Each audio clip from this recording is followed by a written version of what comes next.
Hi, my name's Tom Bissell. I'm a co-writer on Gears of War Judgment, and we are here at Epic Games in Cary, North Carolina.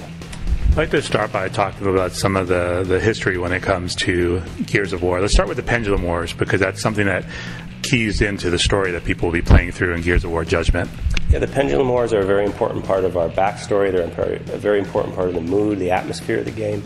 And the Pendulum Wars were these 80-year-long war, human-on-human war between the Union of Independent Republics and the COG. And you could probably have played all three of the Gears games without really wrestling with the existence of the UIR. They're mentioned in Gears 3 in particular, but you could be a pretty big Gears head and a Gears fan and not really even know much about the UIR. You have to go to the comics and the novels for that stuff. So very excited that for the first time in a Gears game, not only is the UIR a pretty prominent part of it, but a member of the UIR is a member of your squad, and he brings this totally different perspective to the Gears world, and it was hugely exciting for Rob and me to flesh that out in the game.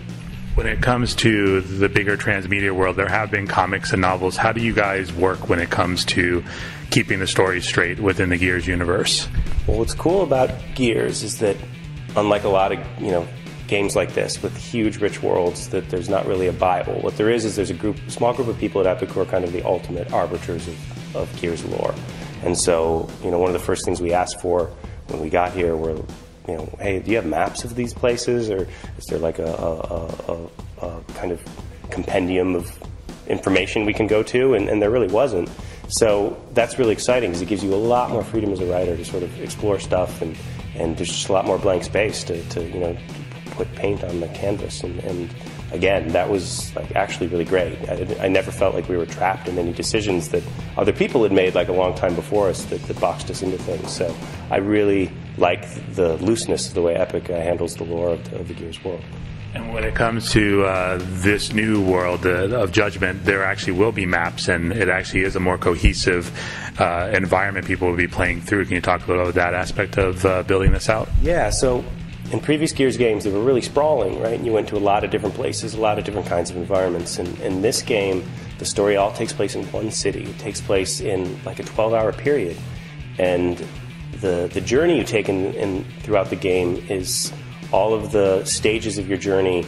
We hope that there's a lot of clarity from one point to the next, because the bad guys come to town and you got to get rid of them. And that's really the story of the game. The story of the game is the journey through the levels, and that sounds really simple, right? But a lot of times game stories involve a lot of ancillary information, a lot of backtracking, a lot of side quests and stuff like this. But this game is just like a plow straight ahead, do your thing, and that it makes the gameplay, which is so incredibly gripping and riveting. When the story has this kind of real core simplicity to it, it allows the gameplay to be that much more gripping, and you really know what you're doing, and you really have a kind of clear goal in this game. And I think that's really brought a kind of crispness to the storytelling that I really like too. I think it fits really well. Are there Hollywood influences when it comes to working on a game like this, when you guys are sitting down to put together the story? No, not really. It's more like game influences, because to me, game storytelling is a very particular kind of thing, and it has its own particular kind of problems. And I never really think about how movies have done it. I'm thinking about games that have done it particularly well. So this is a cinematic game driven by gameplay, and so you start thinking the games that do that really well. Well, I can think of games like Uncharted, Slave, Portal, games that really have kind of gone really far and making a very strong case for games as a storytelling medium. I look to games. I don't look to film at all. And when people play this game, it has a very different feel than, in some ways, to past Gears games. How did past Gears games influence you guys with this story?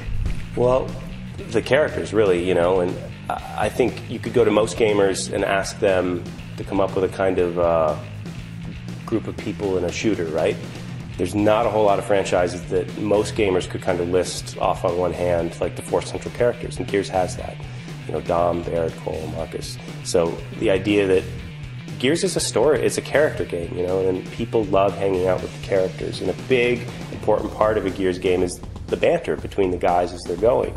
And I love that about the Gears games. And kind of an earlier version of this, as it was originally imagined, we were going to really not have that much banter between the characters. And as the development went on, we realized it's not Gears unless the characters are talking to each other. Now, what's cool about Judgment is that the 4 players in this particular squad that you're on, most of them have just met. They don't know each other very well, and a couple of them don't like each other very much. So it creates this kind of real crackle and tension. Like, they're all fighting together, they all will take a bullet for each other when it comes down to it. But there's a levels of trust and closeness that are not really established yet. And as a writer, it was awesome to like explore that with these characters, because it's something that, you know, games don't do very often. Because I think, you know, we assume the player wants everyone to be pals on a squad, but I think they just want it to be an interesting squad, and so we tried to make this the most interesting squad dramatically as we could.